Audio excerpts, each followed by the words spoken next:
बहुत बहुत समय पहले स्वर्ग में रहने वाली एक बेहद सुंदर और पवित्र नदी थी, देवी गंगा। उनकी चमक ऐसी जैसे चांद की रोशनी पानी बनकर बह रही हो। लेकिन पृथ्वी पर एक समस्या थी। राजा सगर के 60,000 पुत्र एक रहस्यमय कारण से भस्म हो चुके थे और उनकी आत्माएं मुक्ति की प्रतीक्षा में अटक गई थी। इसी बीच जन्म हुआ राजा भगीरथ का।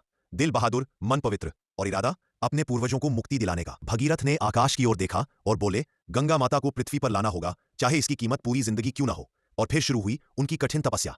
दिन रात, बारिश ठंड, कुछ भी उन्हें रोक ना पाया। वर्षों बाद गंगा माता प्रकट हुई, तेज से चमकती हुई। उन्होंने मुस्कुराकर कहा, मैं पृथ्वी पर आ तो जाऊंगी, लेकिन मेरा वेग इतना तेज है कि पृथ्वी मुझे संभाल नहीं पाएगी। भगीरथ समझ गए, अब चाहिए कोई ऐसा जो स्वर्ग की इस पवित्र नदी के वेग को रोक सके। फिर उन्होंने की दूसरी कठोर तपस्या, इस बार भगवान शिव को प्रसन्न करने के लिए। शिव जी प्रकट हुए। उन्होंने कहा, गंगा को आने दो, मैं उन्हें अपनी जटाओं में रोक लूंगा। और बस इतिहास का सबसे दिव्य क्षण आ गया। आकाश फटने लगा, बादल गरज उठे और स्वर्ग से गंगा माता बिजली की तरह पृथ्वी की ओर उतरी। गर्जन, प्रचंड वेग, असीमित शक्ति, लेकिन शिव जी ने उन्हें अपनी जटाओं में कैद कर लिया। पल भर में गंगा का वेग शांत हो गया। वो जटाओं में जैसे चांदी की रोशनी बन घूमने लगी।